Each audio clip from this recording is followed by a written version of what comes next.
Speaking of the quiz, so let's get into that. So I put together, because I know you're into sports, and I also know you're pretty knowledgeable. So I thought it'd be super fun. I put together a sports quiz for you. Keep in mind, it's all sports. Some of them are designed for certain generations, but I'll let you know as those come along. But it's a mixture of everything. You ready? Yep. All right, it's a 10-question quiz. Take a guess now. How many of these do you think you're going to get right? Give me the first one, and then I'll tell you. No, that's not how it works. All right, I'm going to get 8 out of 10 right. 8 out of 10. Was that a B? It's a solid B. You look like a B student. No, I'm definitely A student. If I go to school. When I go to school. Okay. Question number 1. You ready? Mm-hmm. You should know this one, by the way. The 1991 Michigan Wolverines team, also known as the Fab Five. Can you name the 5 freshman starters from that team? Tough one. I watched that game, too. I was in high school. What year was it? Just one game? You didn't watch the whole magical season? They only played in one game. 1991. 1991? Take a shot. You know some of them. I do. I know Chris Webber. There you go. Howard. What's his first name? He's the coach of the Wolverines now. Juwan. There you go. Yeah. So Webber, Juwan Howard. I'm already drawing a blank. It's okay. You can draw a blank. Okay. It's going to be terrible. All right, I'm not going to get 5. Okay, so that's already 1. You're on your way to that B. I'm sure that was the hardest question. You actually got them in the order I wrote them down. So Chris Webber, Juwan Howard, Jalen Rose. How'd you mess that one up? Jimmy King and Ray Jackson. Okay. And I must admit, I only got the 3. I only, if I were doing Jalen Rose. I knew the 3. Chris Webber, Juwan Howard, Jalen Rose. I no idea who Jimmy King or Ray Jackson is. I thought you might know. I should have got Ray Jackson, but not Jimmy King. Was he good? Whatever happened to him? I don't know what Well, he must not have either maybe not made it or not done very well. Question number 2. Okay.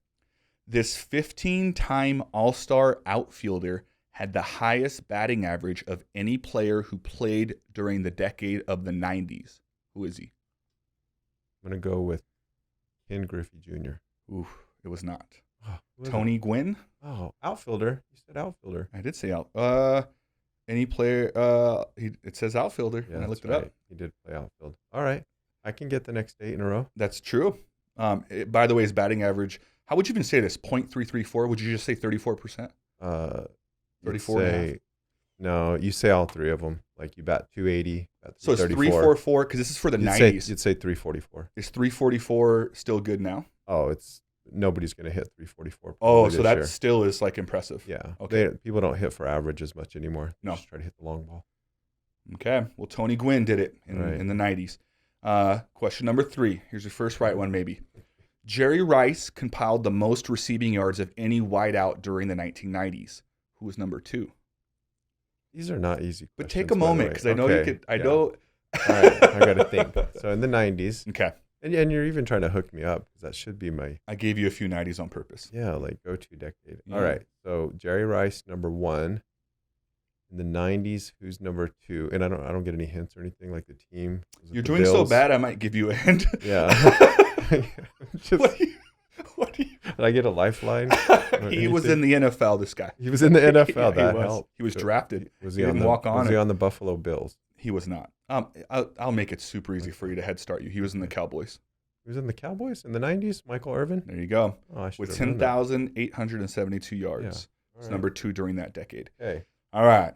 1 out of 3. I don't think this quiz is going to last long. It's not. It's okay, though. What is the only team in the NFL to neither host nor play in the Super Bowl? Neither host nor play in the Super Bowl. That would be, not host either.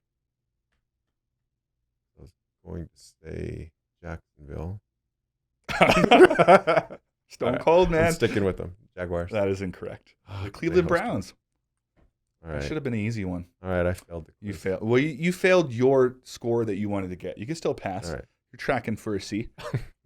I'm not tracking for a C. All right. I don't know how good your boxing knowledge is, but I actually did know this one, and I looked it up to confirm I knew it, and I did. So, and by the way, I didn't know any of the last couple. So, you get some points there because what do they call that when we both don't know it? Like 2 idiots? Is that what this is called? I don't know. Oh, sounds see? good. I like that. High self-esteem. Mm-hmm. Which famous boxer is famous for this saying? It's tough to get out of bed to do road work at 5 a.m. when you've been sleeping in silk pajamas. This has actually come up recently at ESPN a lot. So thought you might know who that is. Famous boxer that said that. I do not know. Okay. So, but I will guess. Okay. And I'm going to go with Floyd. No, but that's part of the reason. Well, that came up a little bit. The answer is Marvin Hagler. Oh. Marvelous Marvin Hagler. Mm-hmm. And it came up a lot with Conor McGregor because they're saying he couldn't win fights anymore. And they were like, well, when you have all that money, it's hard to get up and go running when you're sleeping in silk pajamas.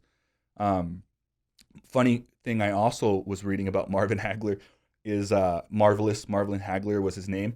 And there was an announcer back in the day that refused to call him Marvelous. He was a boxing announcer. He just wouldn't do it. So he went and had his name legally changed to Marvelous Hagler. Just like force that guy to say that. They had to. What a baller move if you're a boxer. Yeah. All right. So you failed. Last question. This has got to be it. I got to get one right. Okay. One that you know that I know. Oh, this one's pretty set up. Okay. If you use basic knowledge here, Daryl. Okay. What famous Olympian has won more gold medals than the entire country of Mexico? And he's a swimmer. You could go for it. you could just go with your gut. Just go with my gut on this one. I have no advice for you. Okay. Can you repeat the question? Sure. What famous Olympian has won more gold medals than the entire country of Mexico? I'm going to go with Phelps. That is true. He has 23. Mexico has 14. Okay. Step your game up, Mexico. Yeah. We need some more. So I passed? No, you got 2. No, with the new math. There is no new math. It's just testing. You show up, you pass, right? Is that COVID rules? That's where we're headed COVID nowadays. rules. COVID rules, I pass. Okay. All right. Whew. You should know this one. Okay. Or get pretty close. I'll give it to you if you're within 5 years. In what year did the Brooklyn Dodgers become the Los Angeles Dodgers? Within how many years? I'll give you 5. All right. I'm going to go 1958. 57. Yeah. You got it. All right. That's close. Could have been the 57-58 season. You never Yeah.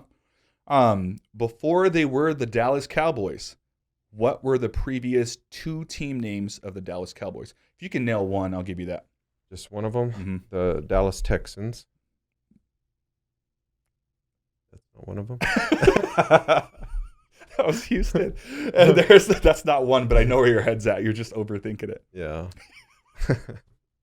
All right. I don't remember. All right. There's 2 of them. So they were originally, I'll read this to you. Mhm. Dallas Steers, No.